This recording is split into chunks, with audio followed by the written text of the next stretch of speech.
puedan ir a Juan 2. No quiero centrarme mucho en exponer el texto de las bodas de Caná.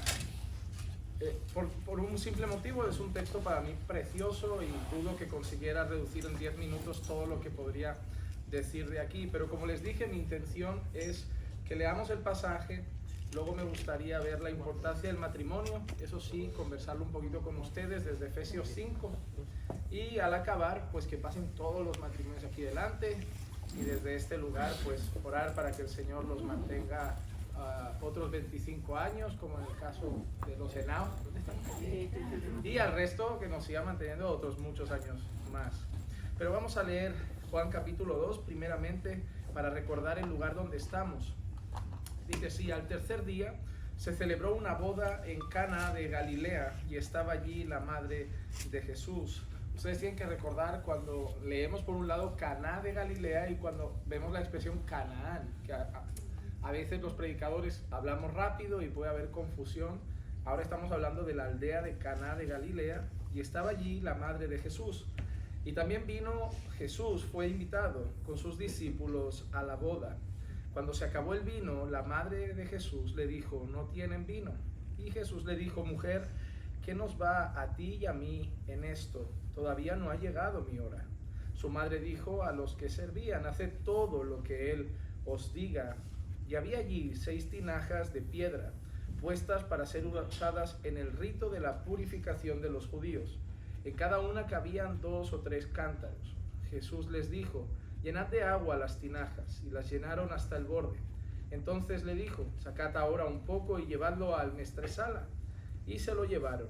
Cuando el maestresala probó el agua convertida en vino, y como no sabía de dónde era, pero los que servían, que habían sacado el agua, lo sabían, el maestresala llamó al novio y le dijo: todo hombre sirve primero el vino bueno, y cuando ya han tomado bastante, entonces el inferior, pero tú has guardado hasta ahora el vino bueno. Este principio de sus señales hizo Jesús en Caná de Galilea y manifestó su gloria, y sus discípulos creyeron en él. Hay una cosa solo muy curiosa, más allá de la conversión del agua en vino, es el hecho de que en aquel entonces Jesús ya tenía discípulos, es decir, hay personas que iban con Jesús, pero justo después de ese milagro nosotros leemos en el versículo 11 que entonces sus discípulos creyeron en él. Una de las cosas interesantes en el relato de los evangelios es que hay muchos discípulos de Jesús que no duran para siempre.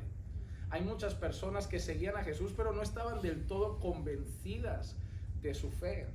Tanto es así incluso que en una ocasión hay un milagro muy curioso también hecho por Jesús de un ciego que parece que es yo le llamo el milagro progresivo, porque primero Jesús toca sus ojos, pero él dice: ¿qué ves? Y dice: bueno, yo veo hombres como sombras, parecen árboles, y ahí vuelve a tocarle, y entonces dice que ya ve con toda claridad, y ya ve con claridad a las personas, ya no ve sombras, ahora ve de una manera muy clara y muy evidente. Pero en el contexto de todo eso, nosotros nos encontramos a Jesús hablando con sus discípulos de quién era él. Entonces, ¿qué nos enseña ese milagro en particular, el que yo llamo el milagro progresivo? Nos enseña que los propios discípulos de Jesús no siempre tuvieron una visión clara de quién era realmente Jesús. Muchos lo podían seguir por sus enseñanzas, otros por sus milagros. Empezaban quizá a tener una idea de quién podía ser Jesús, pero la convicción de quién era Jesús no fue algo repentino de la noche a la mañana. Tanto es así que hasta el camino de Maús, incluso en los últimos momentos del ministerio terrenal de Jesús, nosotros vemos como Jesús va abriendo sus ojos para que sigan entendiendo cosas. Así también es la vida cristiana. La vida cristiana, nosotros sí reconocemos a Jesús como nuestro Señor. Nosotros creemos el Evangelio, nos arrepentimos de nuestros pecados. La Biblia dice que en el momento que creímos el Evangelio, el mensaje de nuestra salvación, en ese momento ya fuimos sellados con el Espíritu Santo de la promesa. Pero si a mí me preguntas justo al día después lo que sé de Dios y me lo preguntas hoy, la respuesta sería muy diferente. El reconocer a Jesús es una cosa, pero el aprender verdaderamente quién es Jesús es un concepto más amplio. Nosotros vivimos conociendo a Dios. El conocimiento que tenemos de Dios es progresivo, no es un conocimiento inmediato. Seguramente si nos viéramos dentro de 10 años tendríamos mucha más profundidad en nuestro conocimiento de Dios, en nuestro conocimiento de Cristo. Así que vemos gente que ya seguía a Jesús y después de ese milagro, dice, entonces sus discípulos creyeron en él. Lo más maravilloso para mí también aquí es el hecho de que María manda que se obedezca a Jesús. Porque muchas religiones le dan la vuelta a la historia y es como que Jesús lleva a la gente a María. Pero en este caso vemos a María claramente llevando a la gente a Jesús. María diciendo, haced todo lo que Él os diga. Jesús es la voz cantante. Jesús es al que hay que obedecer. Y nosotros nunca hemos despreciado la figura de María. Yo personalmente soy una persona que siempre la ha honrado por el personaje bíblico que es, por su persona, una mujer, una hermana, una devota del Señor, una fiel creyente que incluso cuando varones y discípulos del Señor lo abandonaron, ella siguió a los pies, ella siguió firme detrás de aquel que era su hijo, pero no es corredentora, no es mediadora, no es intercesora, era una mujer redimida, incluso ella misma se refiere a Jesús como su Salvador. Y eso es algo maravilloso. Y aquí María está apuntando a Cristo en todo momento. ¿Y qué hace Jesús? Jesús convierte el agua en vino.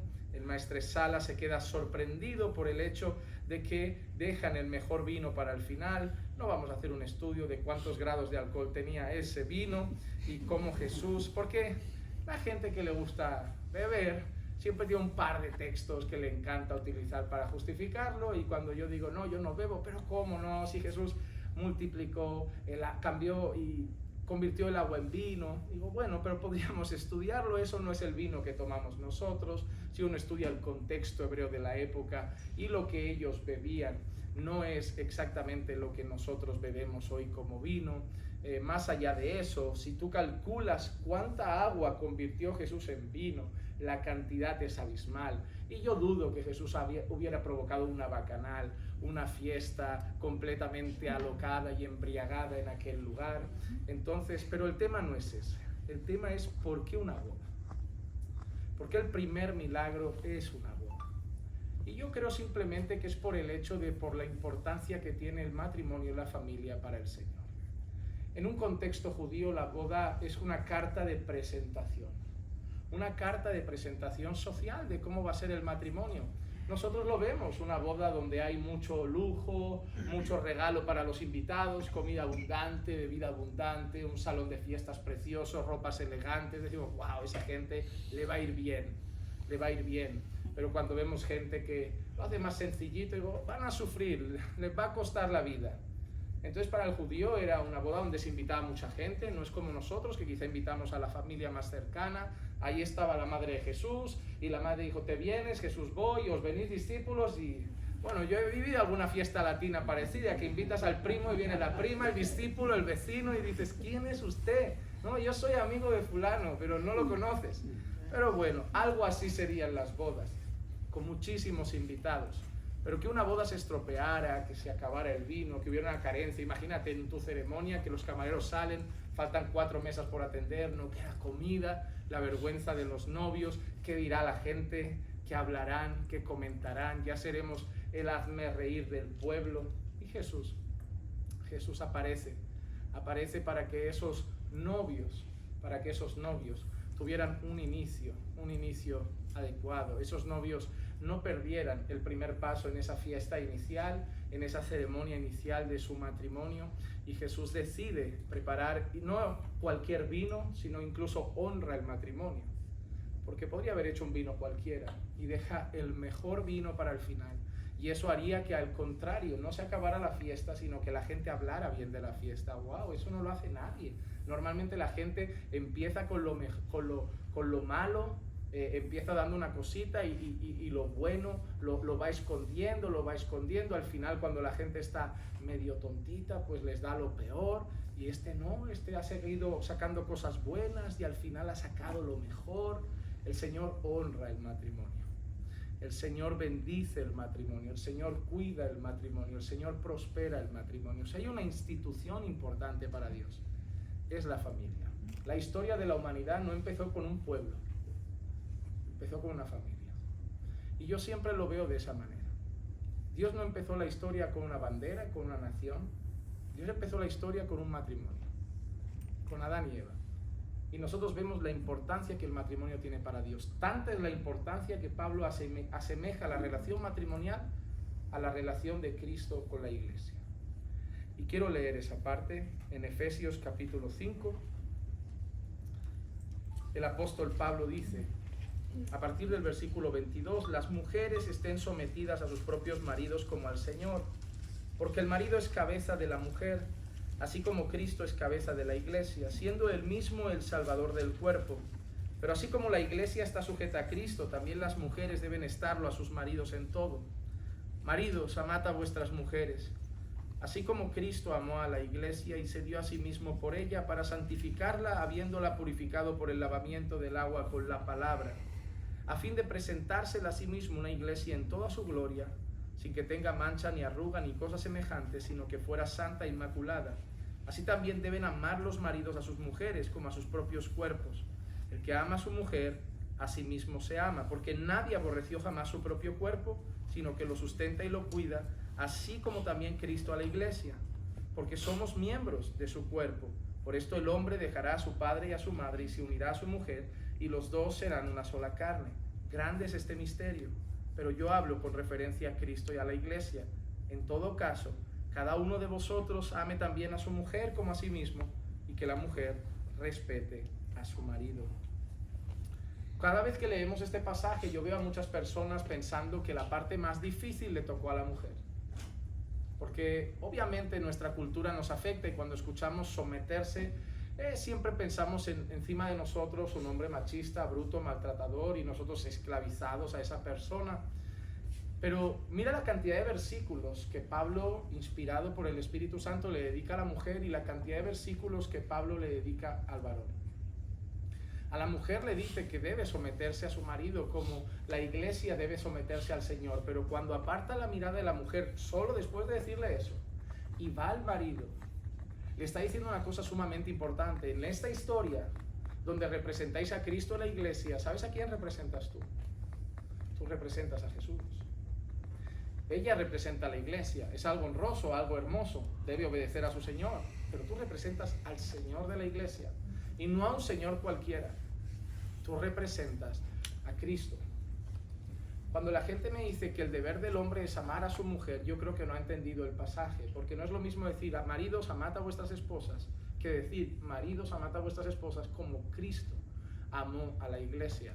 Porque para nosotros amar a nuestras esposas puede ser comprar un buen collar, regalarles un buen viaje, comprarles un caro perfume, ya la amo. Yo trabajo duro, le pago su peluquería, su manicura, le compro sus ropas, ya la amo. Pero así no es como amó Jesús a la iglesia. Ese no es el ejemplo que da Pablo, dice, sino que se entregó a sí mismo por ella. Entonces nosotros debemos entender que el amor que Dios pide para los maridos es un amor entregado, un amor sacrificial, un amor donde uno se da por su amada, un amor en el que incluso tenemos responsabilidades, proveerla, santificarla. Dice que Jesús santifica a la iglesia por el lavamiento de la palabra, y eso también espera Dios de nosotros, que también santifiquemos a nuestras esposas por el lavamiento de la palabra. Así que Dios da 3 instrucciones muy claras para los varones en este pasaje. Número 1, amar a sus esposas. Número 2, santificar a sus esposas. Número 3, proveer, cuidar a sus esposas. Eso es lo que nosotros somos para ellas. Nosotros debemos ser quien las ama, nosotros debemos ser quien las pastorea y nosotros debemos ser quien las provee. En culturas donde se nos ha enseñado que ser el proveedor es ser el hombre. Por eso ves a muchos hombres llegar y su argumento cuando la mujer reclama, ¿cuál es? Yo no paro de trabajar para que no falte nada aquí. Ok, has hecho la primera parte, proveedor, pero ¿y la del pastor? ¿Y la de amar? ¿Y la de proteger? Porque tu cultura te enseñó que pagar es tu trabajo, hacer que no falte nada material. Pero entonces no estás amando como Cristo ama a la iglesia, estás amando como México te enseñó, como Ecuador te enseñó, como Guatemala te enseñó, como España te enseñó. Pero Cristo nos enseñó que el amor de Cristo por la iglesia no fue solo proveedor, porque también Él es nuestro proveedor. Es un amor protector, es un amor sacrificial, es un amor entregado y es un amor santificador. Dios ama el matrimonio y Dios ama su iglesia y por eso utiliza ese ejemplo para que nuestros matrimonios luzcan de esa forma en que la iglesia y Cristo, el evangelio, se vea reflejado. Yo les hago una pregunta: ¿reflejan nuestros matrimonios el evangelio? ¿Reflejan nuestros hogares la relación de Cristo y la iglesia? ¿Estamos llevando a cabo nuestros roles de manera que estamos dando la gloria a Dios en nuestros hogares? No les pregunto si van a la iglesia, no les pregunto si ejercen un liderazgo en la iglesia, no les pregunto cómo sirven en la iglesia, les pregunto si nuestro matrimonio le da la gloria a Dios. Si cuando Dios mira hacia nuestras casas ve el evangelio. Si cuando Dios mira nuestros matrimonios ve a Cristo y la iglesia. Ve amor, compasión, entrega, misericordia, sumisión, sacrificio. Porque eso es lo que Dios quiere de nosotros.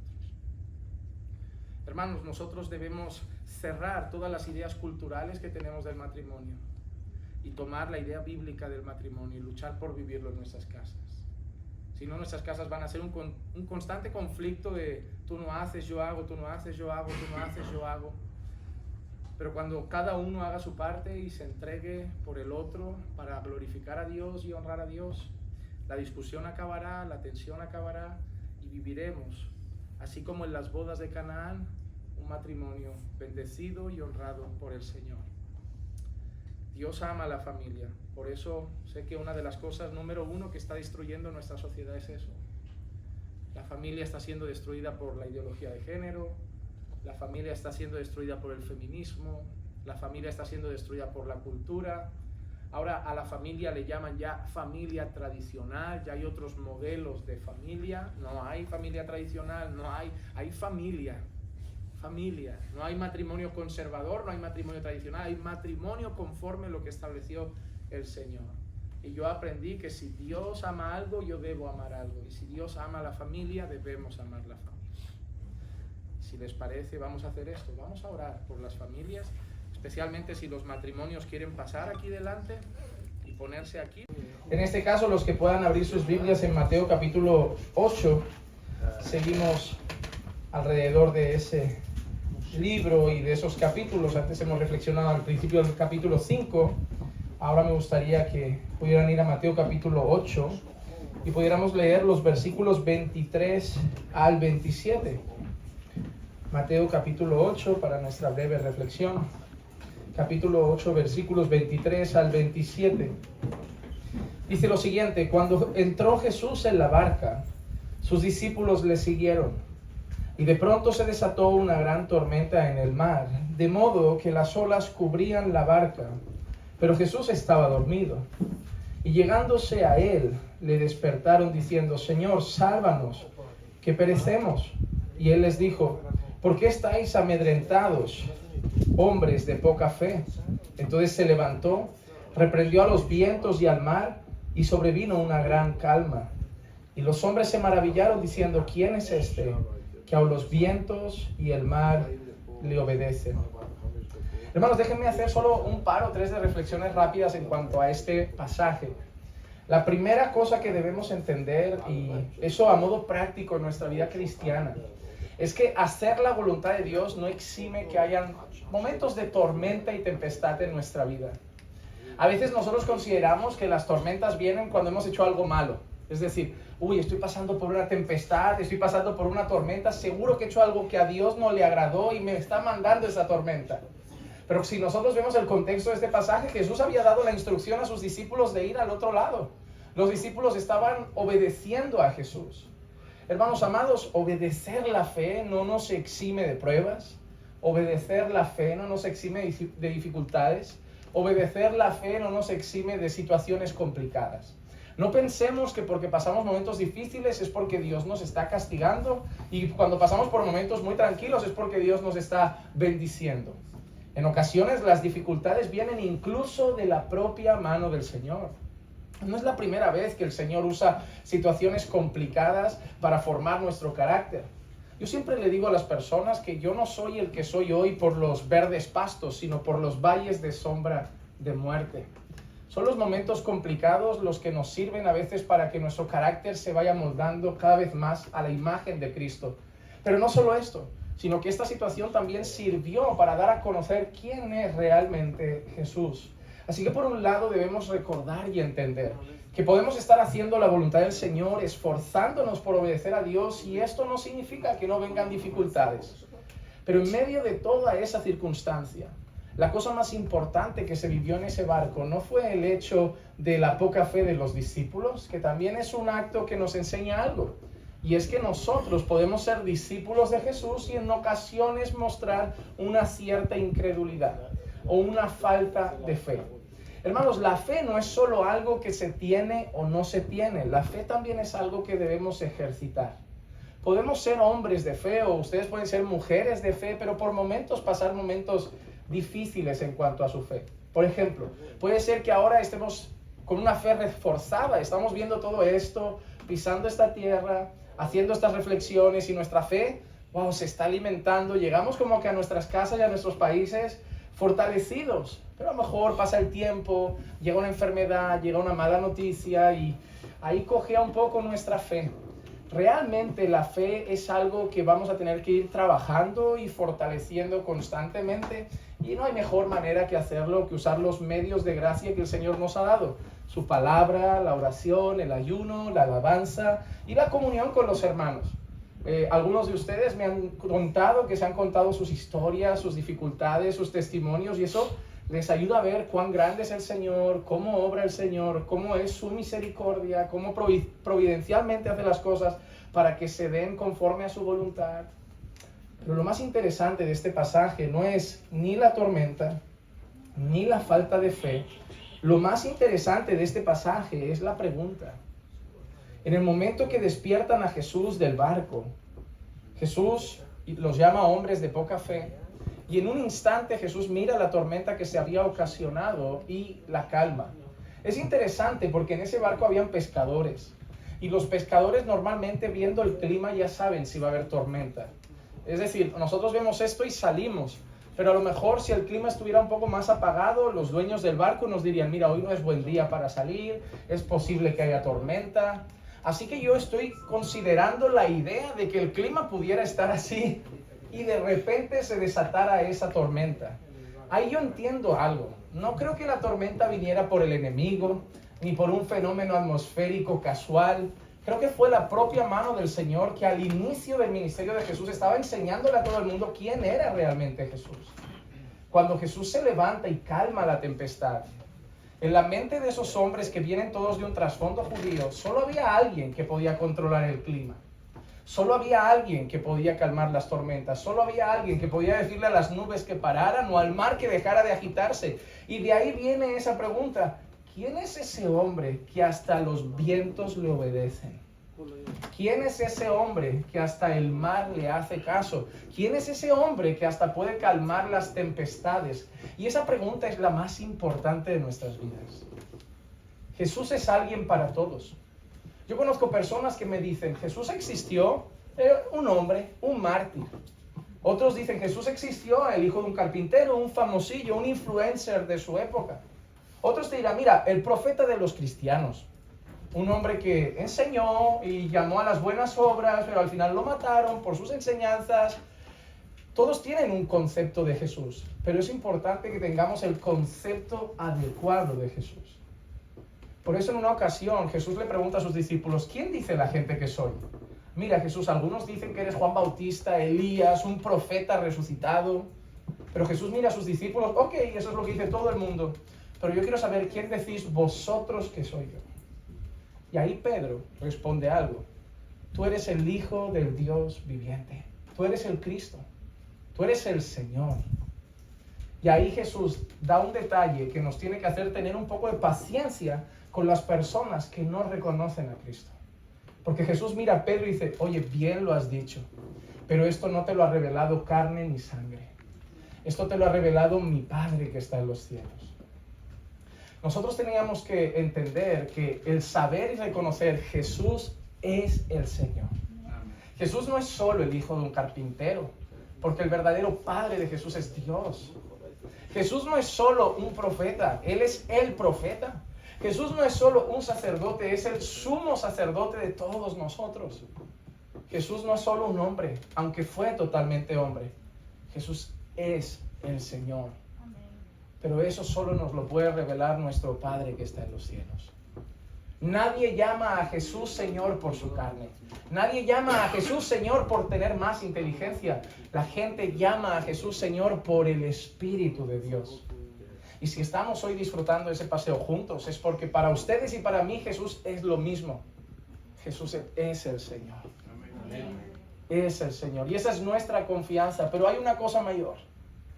La Biblia dice que lo que hoy reconocemos nosotros, un día lo reconocerán en todo el mundo.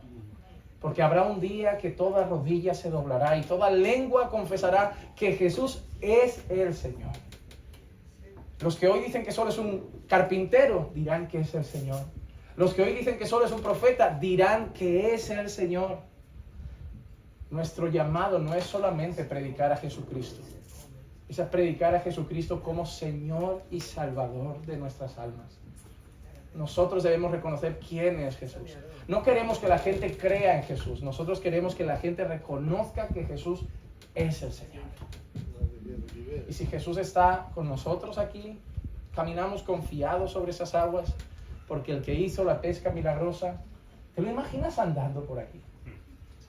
Me entran ganas de echarme al agua y probar.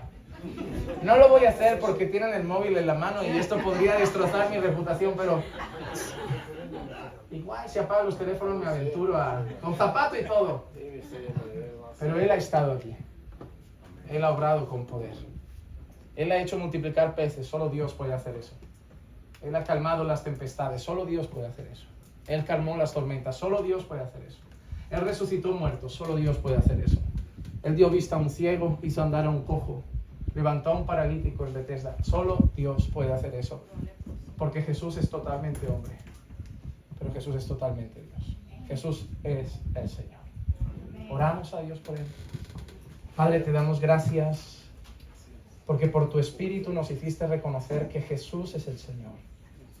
Gracias porque tú nos ayudaste por tu obra, por Espíritu Santo. Nos hiciste ver tu gloria en la faz de Cristo. Como dice Pablo, la imagen del Dios invisible, la expresión exacta de tu naturaleza. Por eso Jesús dijo, quien me ha visto a mí, ha visto al Padre. Gracias, Señor, por habernos revelado a Cristo.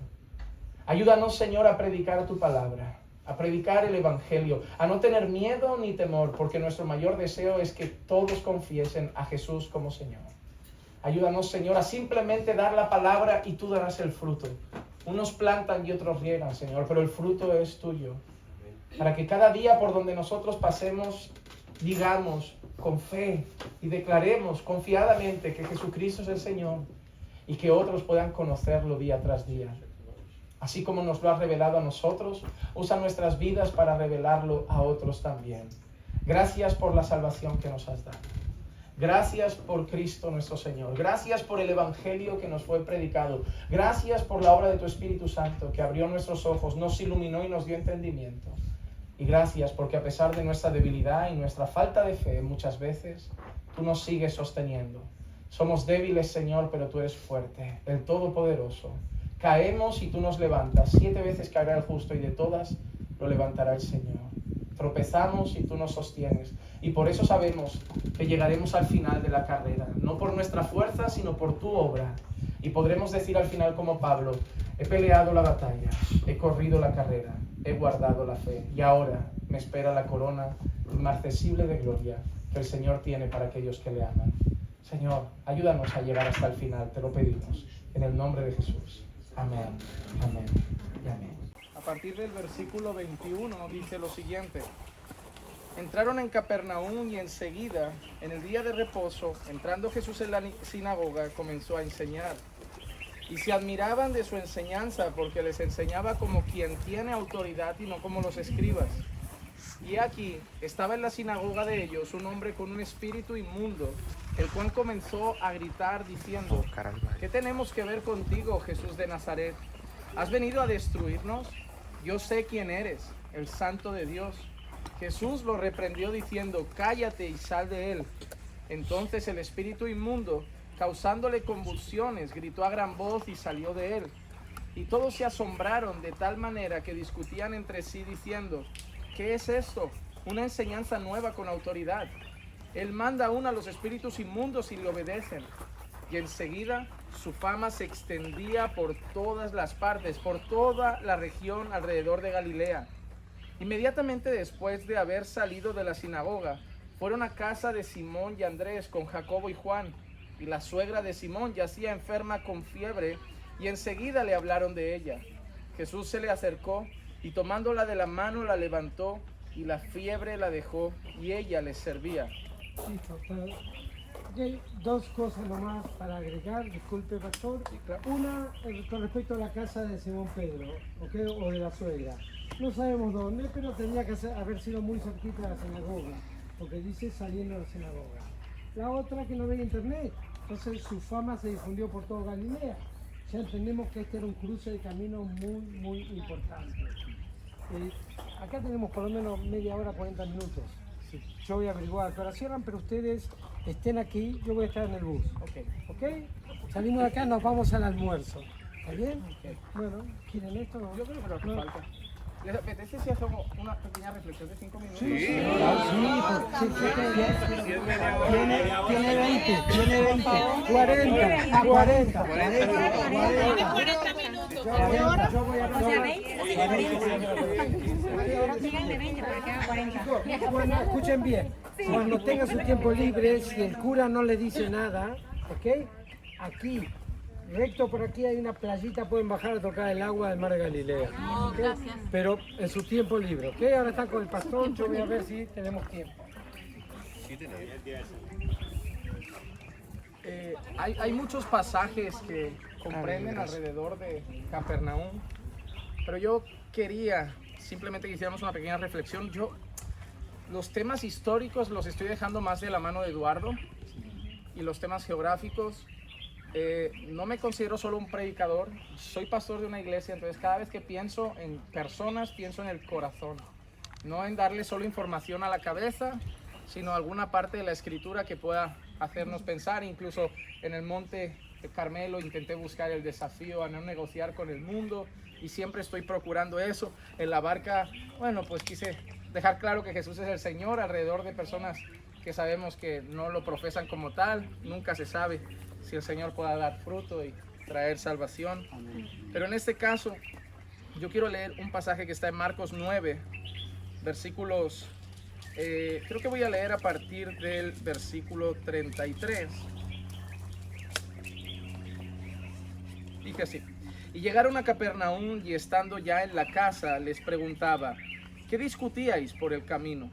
Pero ellos guardaron silencio, porque en el camino habían discutido entre sí quién de ellos era el mayor.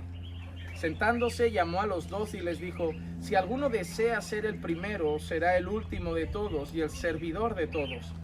Y tomando a un niño, lo puso en medio de ellos, y tomándolo en sus brazos, les dijo: el que reciba a un niño como este en mi nombre, a mí me recibe, y el que me recibe a mí, no me recibe a mí, sino a aquel que me envió. Hay dos cosas interesantes en este fragmento de la Escritura. En primer lugar, nosotros vemos a Jesús, y nuevamente podríamos afirmar que Él es Señor, que Él no es solamente hombre, sino que también es totalmente Dios. Porque sin haber escuchado directamente la conversación, Él conocía lo que estaban hablando, y por eso aborda a esos discípulos con una pregunta. Y una pregunta de la que Él sabe la respuesta. Lo que pasa que es una pregunta que los deja en silencio, porque saben que no es un tema agradable de estar tratándose, y que va a causarles vergüenza decirle a Jesús de lo que estaban hablando y de qué se trataba la discusión. Pero hay algo bonito. El Señor ha tratado así a lo largo de la historia con más personas, con preguntas que la respuesta ya la conoce, pero quiere que ellos lo confiesen. Nosotros, por ejemplo, cuando vemos la caída de Adán y Eva, nosotros vemos que Dios se acerca a hablar con Adán y le empieza a hacer unas preguntas de las que Dios ya conoce la respuesta. Adán, ¿y cómo sabes que estás desnudo? Adán, ¿y qué habéis hecho? Adán, ¿y qué ha pasado? Y Adán, ¿por qué tienes miedo? Entonces, las preguntas a veces nosotros pensamos, ¿no? ¿Por qué Dios les hace preguntas que ya sabe? Él conoce la respuesta. Es como también cuando Dios le pregunta a Caín, ¿y tu hermano? ¿Dónde está? Y él, bueno, ¿acaso yo soy guardián de mi hermano? Él ya sabía lo que había pasado, él ya sabía lo que había sucedido. Pero cuando Dios hace esas preguntas, lo que busca es que el hombre de alguna manera desnude su corazón y haya una confesión. En el caso de Adán, en el caso de Caín, lo que Dios está queriendo es que ellos verbalmente, de su propio corazón, reconozcan que han pecado, reconozcan que están mal. Jesús sabía de qué estaban hablando, entonces Jesús también lo que quería es que ellos reconocieran que no era el mejor tema para estar debatiendo, a ver quién iba a ser el más grande. Pero en ese momento Jesús también los mira y también sabemos la enseñanza. Jesús no les dice, no tenéis que querer ser grandes. Podríamos haber pensado de esa manera, ¿no? Jesús mirando y diciendo, oye, querer ser el grande no es algo loable.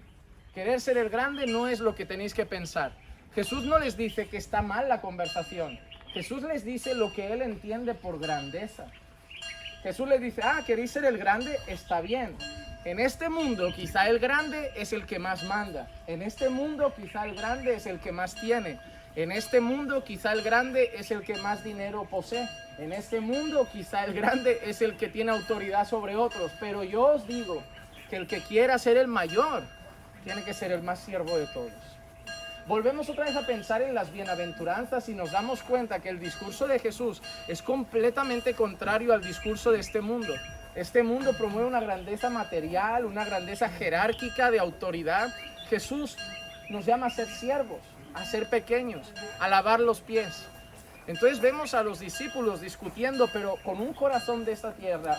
¿Quién sería el mayor? ¿Quién se sentaría a su derecha? ¿Recuerdan aquella madre? Jesús, sienta a mis hijos a tu lado, porque eran posiciones de autoridad. Y Jesús le contesta, mira, no está en mis manos elegir quién se va a sentar aquí, eso le corresponde a Dios. Entonces, Jesús no ve problema en que nosotros queramos excelencia, queramos lo mejor, pero quiere que queramos esas cosas conforme al reino de Dios y no al reino de este mundo. No debemos buscar la grandeza conforme a este mundo, debemos buscar la grandeza conforme a Dios.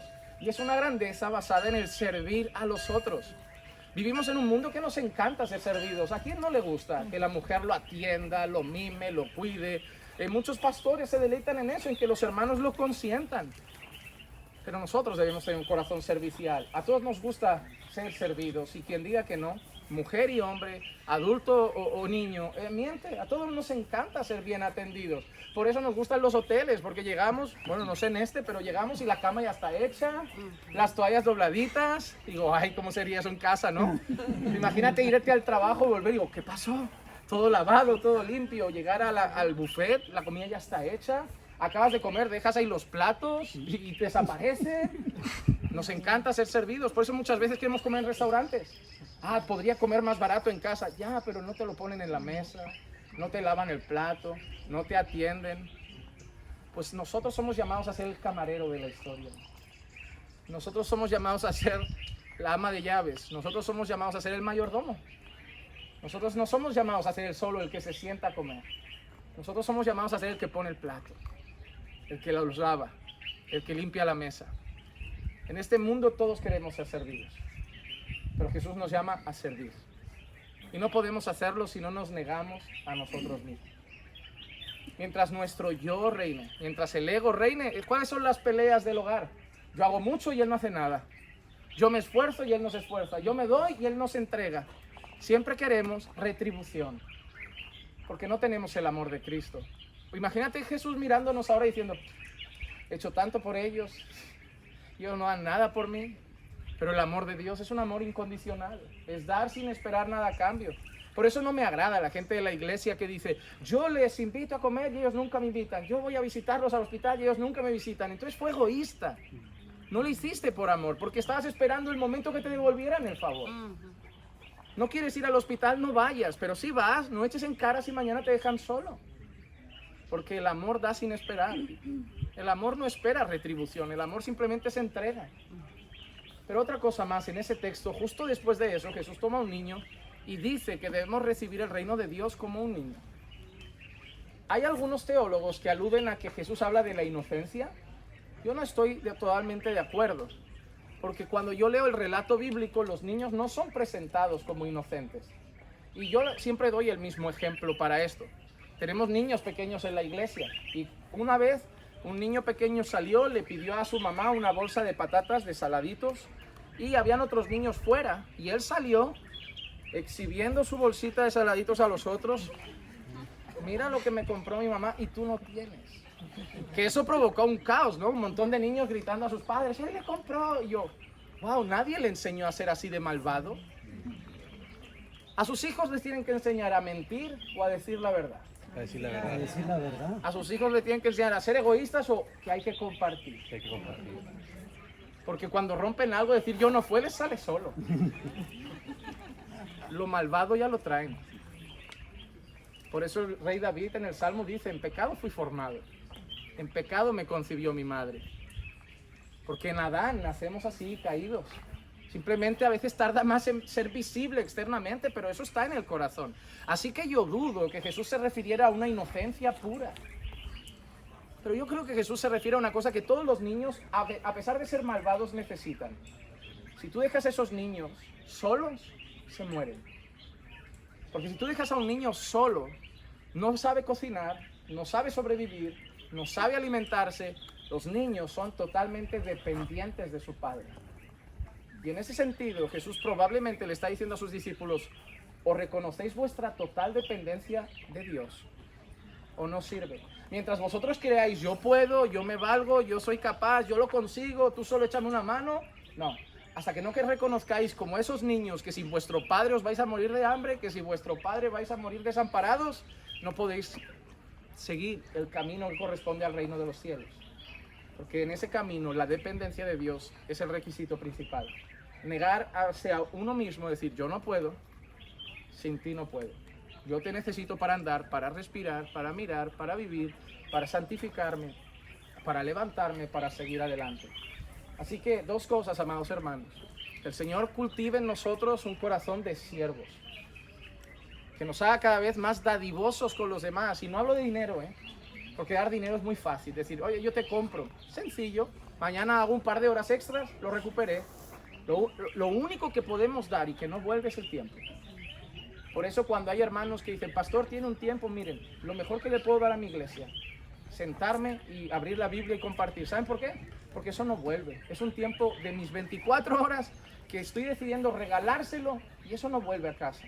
El dinero lo recupero, los recursos me compro otra camisa. Yo si veo un mendigo con unos zapatos que le faltan y le doy estos, yo ahora salgo de camino a una tienda y compro otros.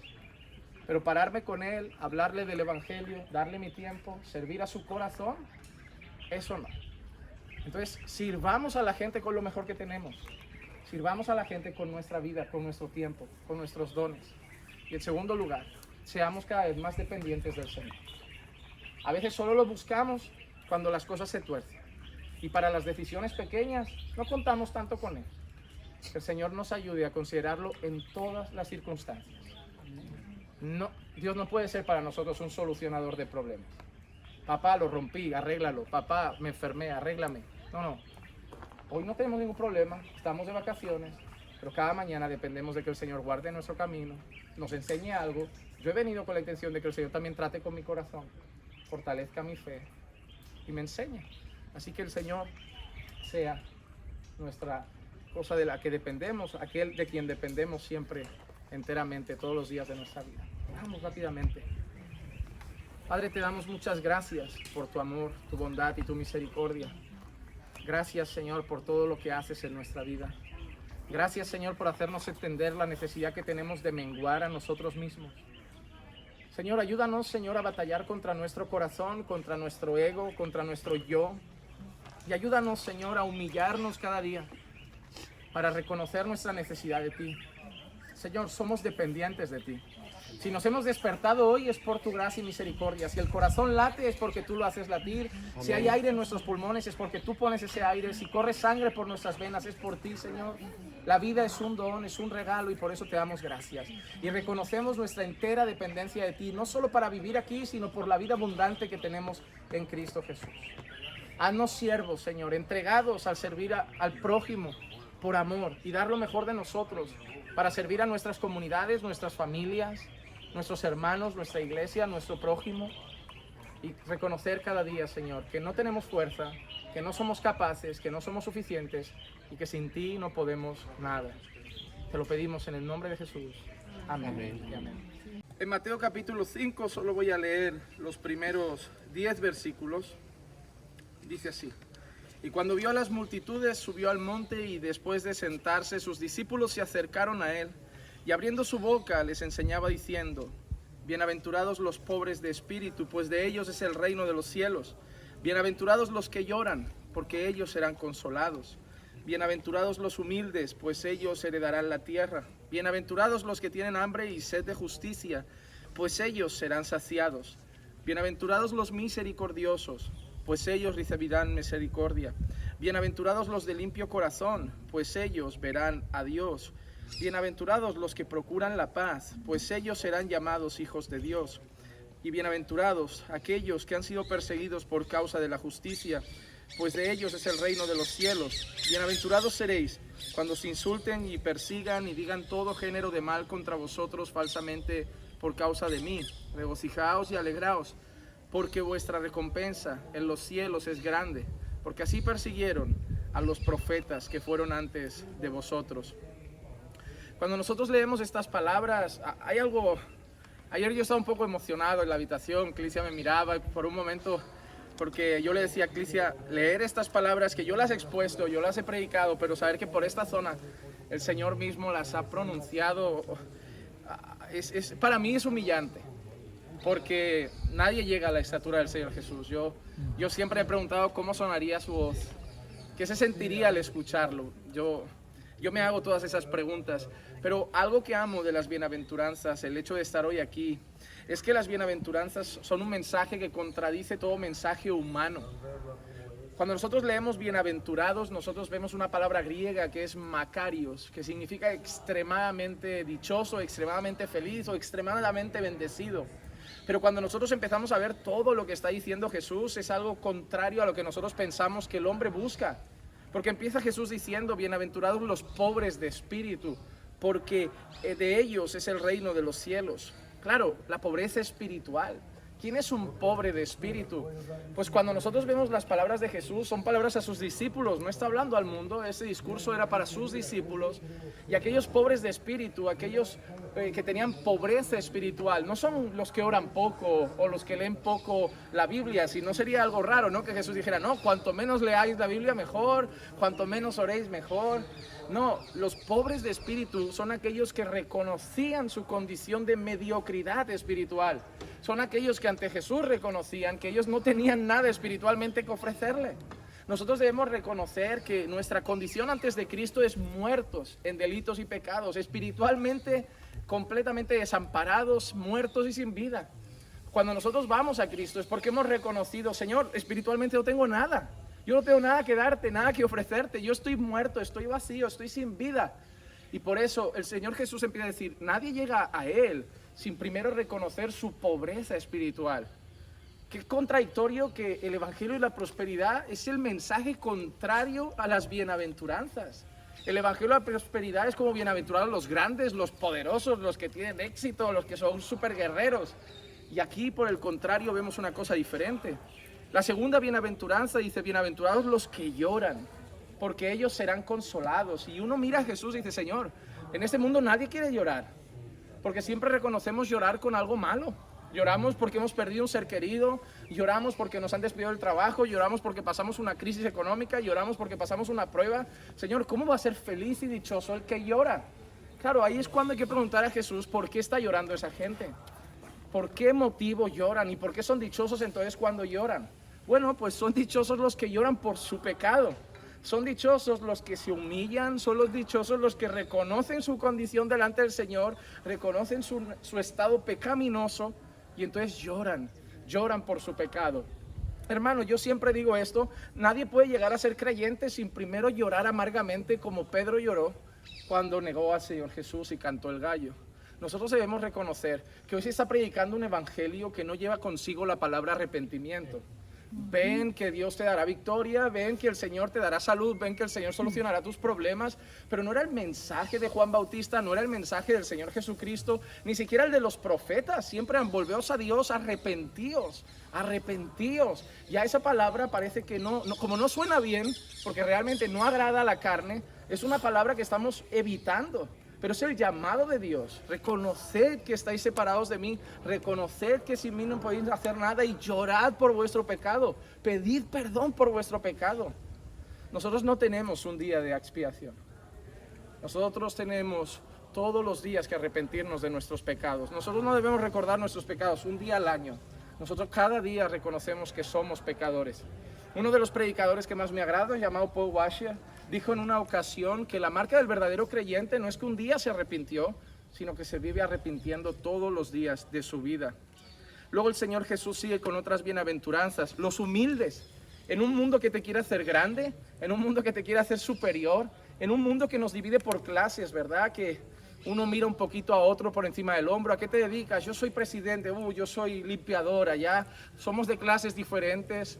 A mí lo que me agrada es que cuando yo llego a la iglesia, yo le digo a Eclesia, he conocido personas de clase social alta, gente que tiene muy buenos recursos económicos, pero cuando son creyentes, puedes estar con ellos y dices, no noto eso, porque he estado con gente de clase social alta del mundo y notas que son pedantes, soberbios, arrogantes, dan a notar al mundo que ellos tienen una condición especial, pero he estado con creyentes de muy buena condición y dices tú, oye, me dices que a lo mejor es un limpiador y me lo creo porque su carácter es humilde. La condición del creyente no es de grandeza en cuanto a esas cosas, sino de humildad. Luego dice, bienaventurados los que tienen hambre y sed de justicia. Esta palabra justicia no se refiere a cuando pensamos en un juicio, que queremos que se haga justicia en un caso a nuestro favor, de que hay una denuncia y queremos que el juicio salga favorable a nosotros, o que se haga justicia con los pobres. Cuando nosotros leemos la palabra justicia en el Nuevo Testamento y sobre todo de la boca de Jesús, esa palabra justicia se refiere a hacer lo que es correcto a los ojos de Dios, hacer lo que es agradable a los ojos de Dios, hacer la voluntad de Dios. Y una marca del creyente es que él tiene deseo de hacer la voluntad de Dios, él tiene hambre y sed de que la voluntad de Dios se haga. Por eso, en la oración del Padre Nuestro, una de las cosas que nos enseñó el Señor Jesús a pedir es, hágase tu voluntad, aquí en la tierra como en el cielo. Nosotros deseamos que su voluntad se haga. Yo ya anhelo cuando lleguemos a la visita de Getsemaní y poder ver a Jesús ahí diciendo, Señor, y esto es lo que yo quiero, si fuera posible, pasa de mí esto, pero no se haga mi voluntad, sino la tuya. El Señor Jesús decía, mi comida es hacer la voluntad de mi Padre. Nosotros vemos a muchos creyentes que hoy viven pensando, ¿qué puede hacer Dios por mí? Y la verdad es que los creyentes deberíamos preguntarnos, ¿qué puedo hacer yo para Él? Sí. Deberíamos cambiar las preguntas. Yo creo que deberíamos empezar a tratar con Dios diferente, no viendo a Dios como alguien que puede darnos algo, sino como alguien que ya nos dio todo y ahora debemos nosotros darnos a Él. El Señor nos ha perdonado mucho y la Biblia dice que al que mucho se le perdona, mucho ama. Y la manera como Dios traduce el amor es, quien me ama, guarda mis mandamientos, es decir, hace justicia. Por eso Jesús le dijo a sus discípulos, vuestra justicia debe superar la de los escribas y fariseos. Es decir, ellos hacían lo correcto externamente, pero por dentro eran sepulcros blanqueados. Nosotros debemos hacer lo que es correcto y hacerlo con un corazón sincero. Pero antes de seguir adelante con las siguientes, misericordia, limpieza de corazón, procurar la paz, déjenme acabar con la última. Bienaventurados seréis cuando os insulten y persigan y digan todo género de mal contra vosotros falsamente por causa de mí. Regocijaos y alegraos, porque vuestra recompensa en los cielos es grande, porque así persiguieron a los profetas que fueron antes de vosotros. ¿Quién quiere ser perseguido? ¿Quién quiere que lo insulten? ¿Quién quiere que lo rechacen? Y el Señor Jesús está delante de sus discípulos y les da un grito de ánimo cuando os insulten, no si os insultan, cuando os insulten, cuando os persigan. Estaba preparando el corazón de los suyos. Cuando os insulten, cuando os persigan, cuando os odien por mi causa. Y eso es importante, porque hay gente que es súper orgullosa, autoritario, tiene mal carácter. Nadie le caigo bien, bienaventurada soy. No, usted está sola porque nadie la aguanta, no tiene nada que ver con Jesús. Cuidado, es por causa de mí, por causa de mi evangelio, por causa de mis enseñanzas, por causa de la fe en mí, no de tu mal carácter. Hay gente que hace algo ilegal, lo meten en prisión, oren, estoy siendo perseguido. No, estás pagando las consecuencias. Esas son cosas diferentes. El Señor Jesús dice que si la persecución viene por Él, ¿cuántas veces nuestra familia, desde que hemos conocido a Cristo, ya no les caemos tan bien? ¿Cuántos familiares tenemos que en sus fiestas de 15, como decíamos, si hay tanta borrachera, nosotros ya no encajamos, y ahora somos los fanáticos, los religiosos, los aburridos de la casa, y duele? Son gente que amamos, son nuestras madres, nuestros padres, nuestros hermanos. Desearíamos compartir con ellos, pero ya no estamos a gusto allí, y para ellos somos jueces que se creen mejor que ellos. A veces me miran como, ¿os creéis mejor que no? Digo, no, para nada, nunca lo he visto de esa manera. O gente que por predicar la verdad te empieza a odiar. Nosotros tenemos alrededor, no sé en sus países, ideología de género, feminismo. En nuestro país, en España, decir hombre cabeza, mujer ayuda, eso es meterte en una guerra. Decir que el aborto es pecado y es un asesinato, eso es meterte en una guerra. Decir que el matrimonio es hombre-mujer hasta que la muerte los separe, que Dios aborrece el divorcio, eso es meterte en una guerra. Y seremos odiados. Pero Jesús dice, pero sois dichosos, sois macarios, sois extremadamente bendecidos, porque lo mismo hicieron con vuestros padres los profetas. Y a mí me agrada eso, porque vivo en una generación evangélica donde los profetas se los rifan. No, que si viene un profeta a mi iglesia, hay una campaña con un profeta, y digo, todos los quieren, claro, porque los profetas de hoy es, Dios tiene una casa, Dios tiene un coche, Dios tiene éxito, Dios tiene trabajo, y digo, con Elías no era así, con Jeremías no era así. Y yo siempre me pregunto, ¿la gente no se hace esa pregunta? ¿Por qué los de antes les querían cortar la cabeza y a los de hoy los quieren invitar? ¿No será porque a los falsos los quieren invitar? Porque cuando la Biblia habla de los falsos profetas, dice que dirán paz, paz, pero no había paz. Al final la gente siempre abraza a quien le dice lo que quiere oír y rechaza a quien le dice lo que necesita escuchar. Cuando nosotros le decimos a las personas no lo que quieren oír, sino lo que necesitan escuchar, seremos rechazados. Pero en medio de todo eso, Jesús infunde aliento a sus discípulos. Pero tened buen ánimo. Tened buen ánimo. Porque así hicieron con vuestros padres los profetas. Jesús prometió persecución. La persecución no es una opción, es una promesa. Pablo le dice a Timoteo, porque todo el que quiera vivir piadosamente en este mundo será perseguido. Jesús dijo, si a mí me aborrecieron, a vosotros también. En el mundo tendréis aflicción, pero tened buen ánimo, yo he vencido al mundo. El sufrimiento para el creyente no es una opción, es una promesa. Es una promesa. Si vivimos conforme a la voluntad de Dios, seremos perseguidos en distintos grados, pero lo seremos. Obviamente estamos en una zona muy bonita, pero si vamos a Jerusalén y empezamos a alzar la voz y a hablar de Jesús, no nos van a ver con buenos ojos. No seremos tan bien recibidos, porque aunque no lo quieran reconocer, estamos en una tierra donde para muchos seguiremos siendo los perrillos, los gentiles y los impuros, que siguen a un falso profeta incluso. Pero nosotros no lo vamos a decir como, es un profeta, no, es el Señor. Y eso podría suponer cosas desagradables, pero seremos dichosos, porque es por causa de Él. Amén. Vamos a hacer una breve oración antes de salir. Señor, te damos muchas gracias porque nos redimiste y nos hiciste entender estas bienaventuranzas en nuestro corazón. Señor, ayúdanos a ser esos pobres de espíritu que cada día reconocen su miseria, que cada día reconocen su necesidad espiritual. Ayúdanos a ser de los que lloran por sus pecados, que no nos sintamos cómodos con el pecado, sino que lloremos amargamente cuando pequemos contra ti. Ayúdanos a ser mansos, Señor.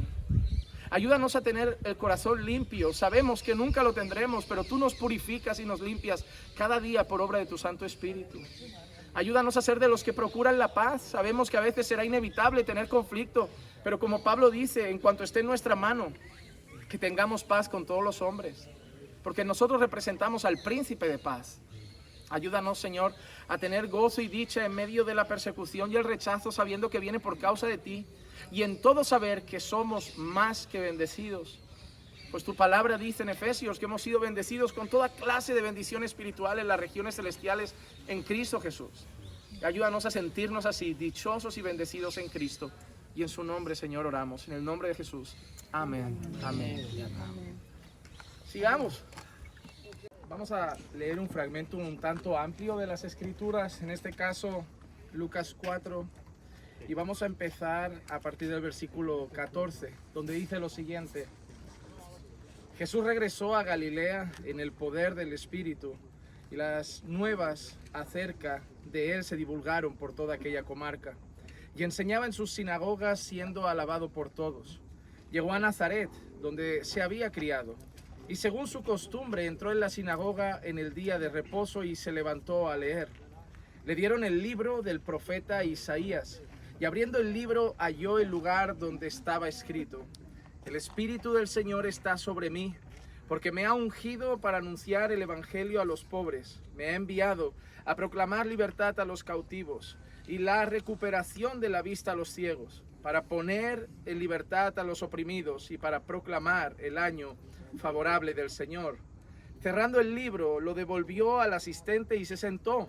Y los ojos de todos en la sinagoga estaban fijos en él. Y comenzó a decirles: Hoy se ha cumplido esta escritura que habéis oído.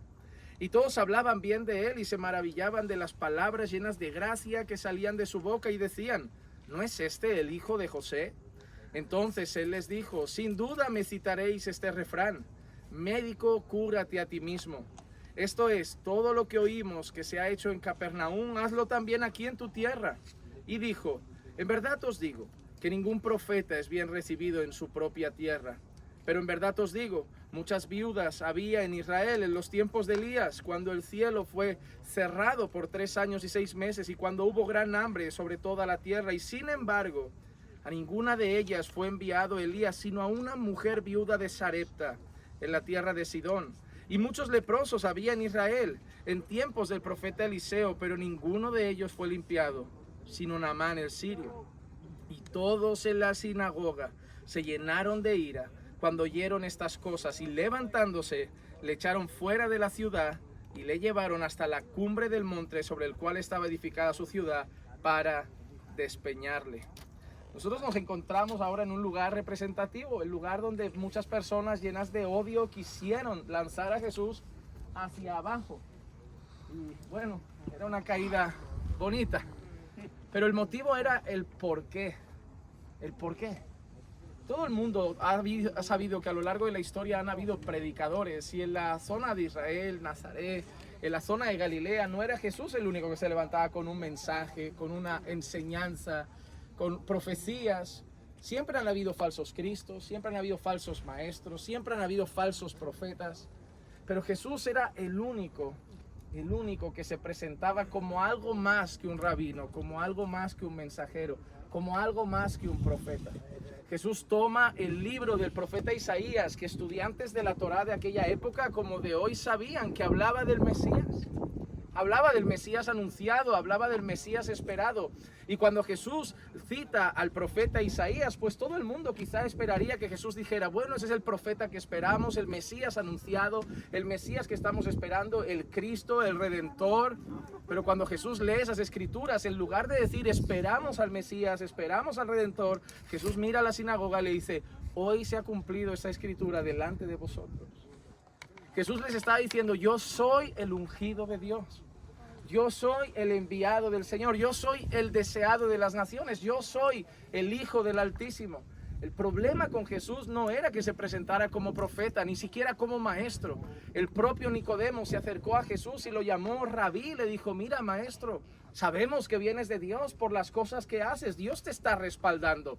Ellos no tenían problema en reconocer que Jesús era un rabino más, no tenían problema en reconocer que Jesús era un maestro más, pero cuando Jesús hacía cosas como obrar en el día de reposo y ellos ir a condenarlo y él presentarse como: yo soy el Señor del día de reposo. Cuando Jesús habla del templo y dice: alguien mayor que el templo está aquí. Cuando Jesús perdona pecados y la gente se lleva las manos a la cabeza diciendo: ¿quién es este? ¡Qué blasfemo! Solo Dios puede perdonar pecados. Y obviamente Jesús estaba enseñando algo. Jesús estaba enseñando que no era solamente un hombre, Jesús era totalmente Dios. Era el Hijo de Dios, Dios encarnado, Emmanuel, Dios con nosotros. Y esas son las cosas que irritaban a los escribas y fariseos de la época. El que Jesús se presentara como el Hijo de Dios, el que Jesús se presentara como el Señor, el ungido. Eso es lo que llevó a las personas a llevar a Jesús hasta este lugar y querer tirarlo abajo. Y eso va a seguir pasando en muchos lugares donde Jesús sea proclamado. En muchos lugares y países donde Jesús es anunciado como el Señor pasan esas cosas. Porque si decimos que Jesús fue un personaje histórico, que fue un mártir, nadie se va a enfadar. Si decimos que Jesús fue alguien que se otorgó él como si tuviera poderes divinos, nadie se va a enfadar. Si creemos que Jesús fue un revolucionario, nadie se va a enfadar. Si decimos que Jesús fue el profeta de los cristianos, nadie se va a enfadar. Pero allí donde Jesús es proclamado como el Señor, ahí la gente quiere ser tirada de un precipicio. El problema en Roma no era que creyeran en Jesús. A ellos no les importaba si querían seguir a Jesús. Ellos simplemente querían que reconocieran que César también era Señor. Y el problema es que los creyentes reconocían que solamente Jesús es el Señor. Y eso llevó a que los tiraran de otro precipicio llamado el Coliseo Romano. Y eso hasta hoy pasa en muchísimos lugares, donde tener fe en Cristo no es un problema, pero decir Jesús es el Señor, ese es un problema. Por eso nosotros debemos tener esa convicción. Nosotros no debemos esconder la realidad de quién es Jesús para nosotros. No tenemos que tener miedo porque Dios está con nosotros. Y que cuando nos pregunten quién es Jesús, no dudemos en decir, Él es el Señor. Él es el ungido. Él es el deseado de las naciones. Él es aquel delante del cual toda rodilla se doblará y toda lengua confesará. No que es un profeta, no que es un sacerdote, no que es un rabino. Toda lengua confesará que Jesús es el Señor. Pero obviamente, y eso a veces nos pasa también a nosotros, ya saliendo al margen de la historia, Jesús ofrece unas palabras un tanto curiosas. Ningún profeta tiene honra en su propia casa. Allí donde Jesús llegaba, la gente se admiraba. La gente se sorprendía por todos los milagros que hacía. Pero en Nazaret era el hijo del carpintero. A veces nos miramos a nosotros y hablamos con personas de la fe y nos escuchan, hablamos con gente en la calle y nos escuchan, predicamos a muchas personas, incluso atienden los sermones y gente te dice que ha conocido al Señor. Perdón. No sé cómo se dice esto en hebreo. Pero cuando nosotros hablamos con nuestra familia, no sé si les pasa, ya no eres el pastor, el predicador, ya... Para tu mamá eres un niño. Es como, hijo, está bien lo de tu fe, pero eres un niño. Para tu padre eres su hijo. Y unos ven como el pastor, pero él, no, es mi hijo. Él me hace caso, yo mando sobre la vida de ese muchacho. Tu hermana, eres su hermano. Entonces, uno vive de alguna manera eso también. Uno sirve al Señor en tantos sitios, personas se ven beneficiadas de nuestro servicio al Señor, pero cuando nos acercamos a veces con el Evangelio a nuestros padres, nos miran como, yo respeto tu religión, hijito, pero te miran como, no, eres el niño, el hijo. Y a veces oro, de verdad oro, digo, Señor, ¿será que tienes que poner a otra persona desconocida en el camino de mis papás para que les predique y lo tomen en serio? ¿Será que tienes que usar a un desconocido en la calle un día para que les hable la palabra y no lo vean como un niño, como el hijito, sino como un predicador? No sé, porque a veces siento lo mismo que Jesús expresó, que en nuestra casa siempre seremos lo que fuimos. Uno el hijo del carpintero, uno aquel que fue un maltratador, uno aquel que fue un mujeriego, otro aquel que fue un ladrón, pero nunca seremos lo que somos hoy en Cristo.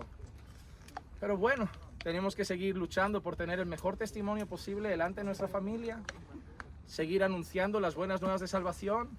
Algunos familiares de Jesús acabaron, varios conocidos de Jesús acabaron detrás de Él, creyendo en Él.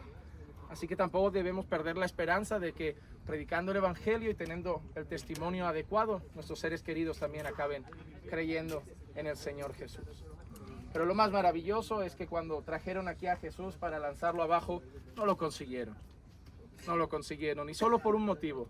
No porque tuvo suerte, no porque era un gran estratega, no porque sabía escapar de las cosas, sino porque no había llegado su momento. Su momento iba a llegar, y el día que llegó su momento, Él dijo incluso, va a llegar, no os preocupéis, me van a hacer esto, pero ese día no era. Todavía tenía mucho que anunciar, mucho que predicar, mucho que hacer, mucha voluntad del Padre que cumplir. Y eso también nos enseña que por mucho que se complique la vida, si no es nuestro día, no nos caeremos por el precipicio. Pero cuando sea nuestro día, a lo mejor es solo un bache y ahí acaba nuestra historia. Porque nuestra historia no depende de si nos quieren o no tirar de un precipicio. Nuestra historia está escrita en las manos del Señor. En uno de los salmos más bonitos que hay en las Escrituras, el salmista dice: mi embrión vieron tus ojos. Y una cosa hermosa que él menciona es: y todos los días de mi vida fueron escritos antes de que me fuera dado un solo de ellos. El salmista dice: toda mi vida ya está escrita. Yo ni siquiera he nacido, pero tú ya has escrito el principio y el final de mi historia. Y eso es algo que Jesús sabía. Me pueden llevar al borde de este precipicio y seguramente ni tuvo mucho miedo o no estaba asustado. Pero sabía: no ha llegado mi hora. Pero también cuando sabía que la historia había sido escrita de manera perfecta y llegó el momento, sí que dijo otra cosa. Dijo: ahora sí, ha llegado mi hora. Y pronto estaremos en esa zona donde hablaremos ya de otro suceso, del momento en el que sí llegó la hora de su pasión, de su entrega y de su crucifixión. Vamos a hacer una pequeña oración. Padre, te damos muchas gracias porque desde este precipicio recordamos, Señor, un momento crucial en la historia donde a nuestro Señor, a nuestro Salvador, a Jesucristo, lo asomaron, Señor, al borde de este precipicio para quererlo matar y tirarlo abajo, avergonzarlo y humillarlo, pero no había llegado la hora.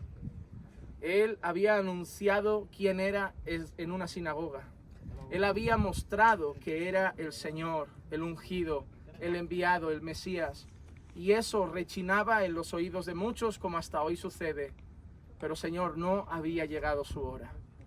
No había llegado el momento, Señor, de su crucifixión, de su muerte. Y por eso hubo, Señor, libramiento en ese momento y en esa escena. Pero, Señor, danos a nosotros el coraje, porque Él lo anunció en una sinagoga, en un lugar donde sabía que iba a ser rechazado.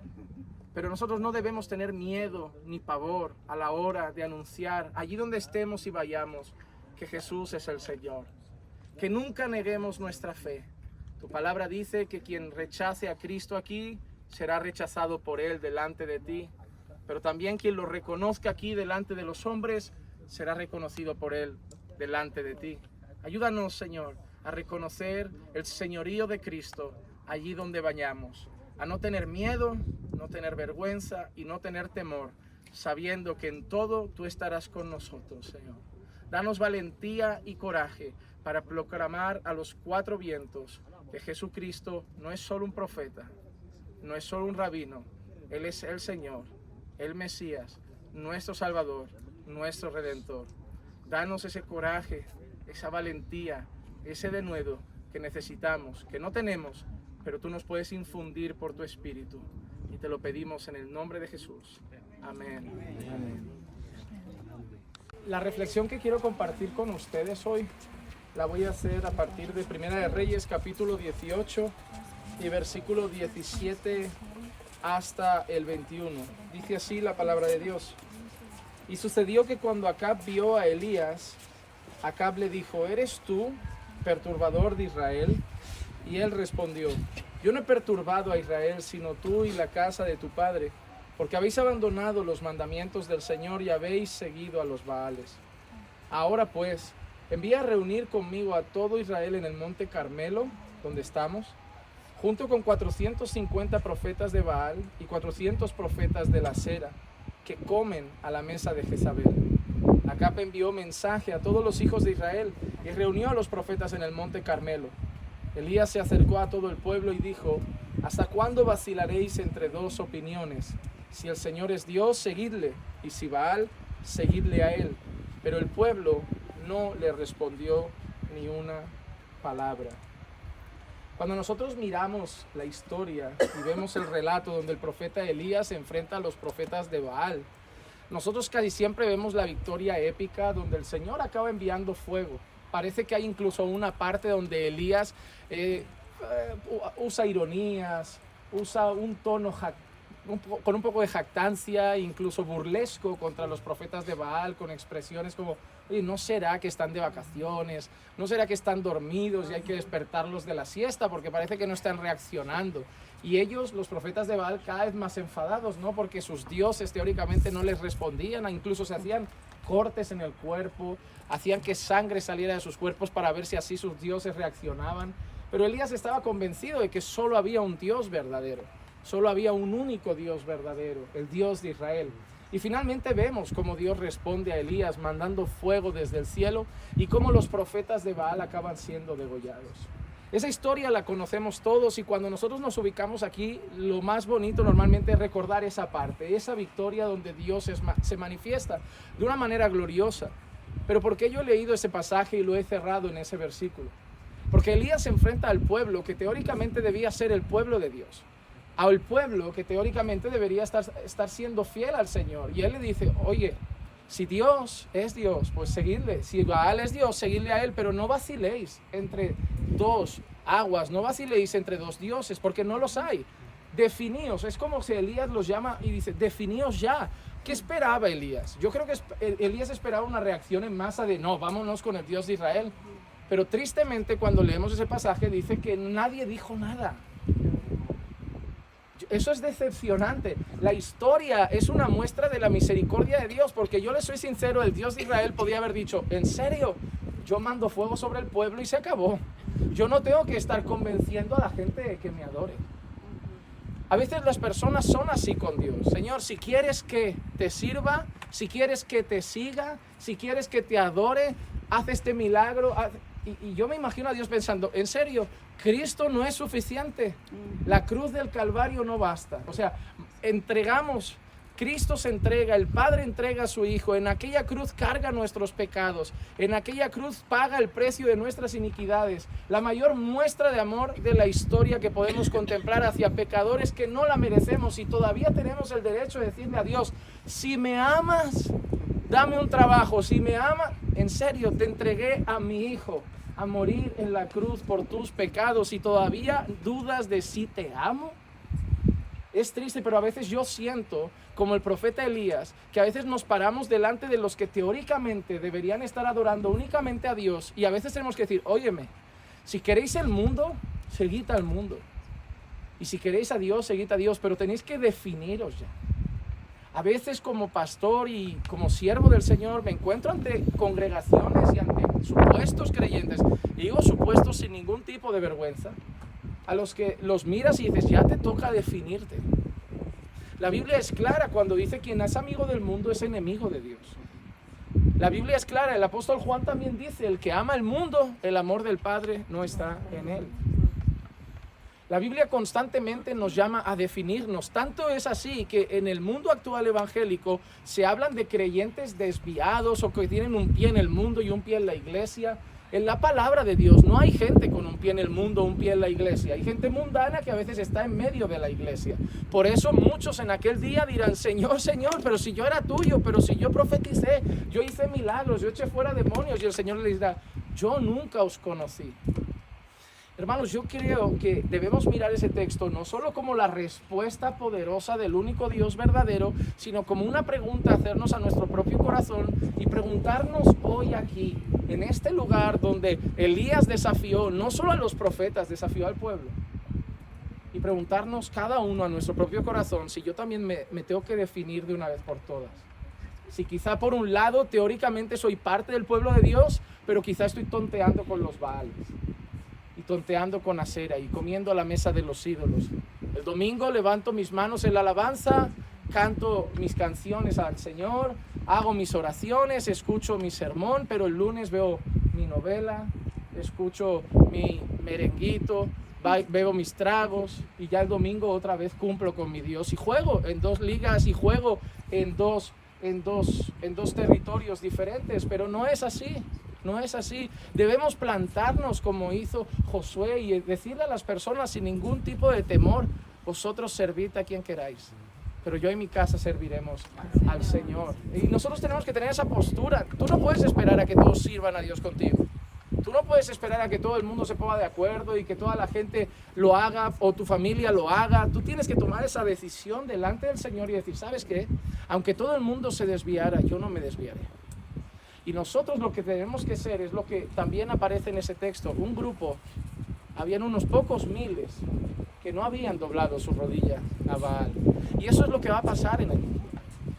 La gran mayoría se va a doblar al mundo, se va a doblar a la carne, se va a doblar al enemigo, se va a doblar a las tinieblas, ya son de ahí. Pero siempre va a haber un remanente, fiel al Señor. Que aunque a nuestro alrededor edifiquen estatuas a Baal, y tú dirás, no, pastor, ya no está Baal. Bueno, llámalo ideología de género, llámalo feminismo, llámalo... Pero Baal sigue con otras estatuas. La estatua de Nabucodonosor se sigue levantando cada año. Y cada año suena la trompeta y espera que nosotros nos postremos. Y como Elías tenemos que mirar y decir, no, no se puede jugar a dos bandas, no se puede servir a dos señores. Eso es momento de definirnos en nuestra fe. Es momento de definir nuestro corazón. O Dios o los Baales, o Dios o Asera, o Dios o el mundo, o el espíritu o la carne, o la luz o las tinieblas. Dios no es un Dios a medias. O hijo de Dios o hijo del diablo, o amigo del mundo o amigo de Dios. Pero Dios no comparte esa amistad. Puede ser que al mundo no le importa. Al mundo no le importa si de lunes a viernes te relacionas con Él y el fin de semana se lo das al Señor. Pero si le das al Señor tu fin de semana y el resto de días se lo das al mundo. El Señor le dice al pueblo en los tiempos de Amós: aborrezco vuestras asambleas solemnes. Odio el sonido de vuestros cánticos y no quiero escuchar ni siquiera vuestras liras, y vuestras ofrendas para mí no son. ¿Sabes lo que le dice al Señor? De nada vale vuestro culto religioso, de nada vale vuestra alabanza y de nada vale. ¿Sabes por qué? Porque llega el día siguiente y solo queréis volver al pecado. Es momento de definirse, es momento de mirar ese texto y no ver solo lo que Dios hizo. Porque Dios, ¿saben qué? Dios no lo hizo por el pueblo. Y Dios no lo hizo por Elías. Dios lo hizo por Él, por su nombre. Porque a quien más ama a Dios es a Dios mismo. Que nadie les haga entender que la historia se trata de un Dios que se desvive por quien más ama, que somos nosotros. No, es un Dios que se ama mucho, porque Él es digno de ese amor. Y que salva a un pueblo para que le devuelva más amor a Él. No para que ellos tengan todo el amor centrado en ellos, sino para que se lo devuelvan a Él en adoración. Cuando Dios dice que habla del nuevo nacimiento, el profeta Ezequiel dice: yo no lo haré por vosotros, casa de Israel, lo voy a hacer por mi nombre. Yo os daré un corazón nuevo, yo os quitaré el corazón de piedra, os pondré un corazón nuevo, os daré mi espíritu, haré que guardéis mis mandamientos. Pero mira quién, yo os quitaré el de piedra, yo os daré el de carne, yo os daré el espíritu, yo os haré obedecerme. Yo, ¿por qué? Porque no lo hago por vosotros, lo hago por mí, para que la gente os vea y sepa que yo soy santo. Hermanos, es tiempo de definir nuestra fe. Ese texto no solo nos recuerda que tenemos un Dios poderoso, sino un Dios que, como Elías, nos está diciendo: si queréis servir a Baal, id detrás de Baal; si queréis servir a Dios, id detrás de Dios, pero definíos ya. No se puede servir a dos señores. Y espero que esta experiencia que estamos viviendo aquí mismo, en Monte Carmelo y en cada lugar que estamos visitando, afirme nuestra fe. Y que cada uno vuelva a su país diciendo: no, voy a servir al único Dios verdadero. A Él no le voy a dar una parte de mi vida, le voy a dar todo mi ser. Hacemos una pequeña oración. Señor, leyendo tu palabra, Señor, deseamos de corazón pedirte que nos ayudes, Señor, para no negociar con las cosas de este mundo. Que hagas que el corazón de tu pueblo se defina, Señor, y que te amen sobre todas las cosas, con toda su mente, con todo su corazón, con toda su alma, con todas sus fuerzas, con todo su ser. Y que no negocien con el mundo, Señor. Que no juguemos, Señor, en medio de dos mares, que no juguemos en medio de dos aguas, que definamos nuestros pasos y sepamos que somos tuyos, que te pertenecemos a ti, que tú nos redimiste, nos compraste a precio de sangre, que somos tu propiedad y templo del Espíritu Santo. Danos discernimiento para no prestar nuestro corazón a los baales de este tiempo, a las ideologías mundanas y pasajeras, a las filosofías vanas, huecas sutilezas que quieren entrar encubiertamente en medio de tu pueblo para distraerlo y desviar su atención. Haznos estar atentos, Señor, y definir nuestro corazón en una adoración única y verdadera a ti, porque solo tú eres digno, solo tú mereces esa adoración. Que como Elías podamos, Señor, definir nuestro corazón y llamar a los que nos rodean a que se definan. Y que como Josué podamos decir con claridad: yo y mi casa serviremos a Jehová.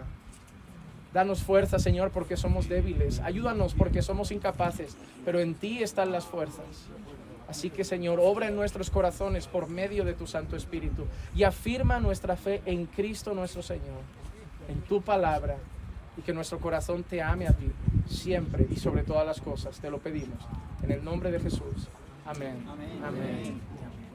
Amén.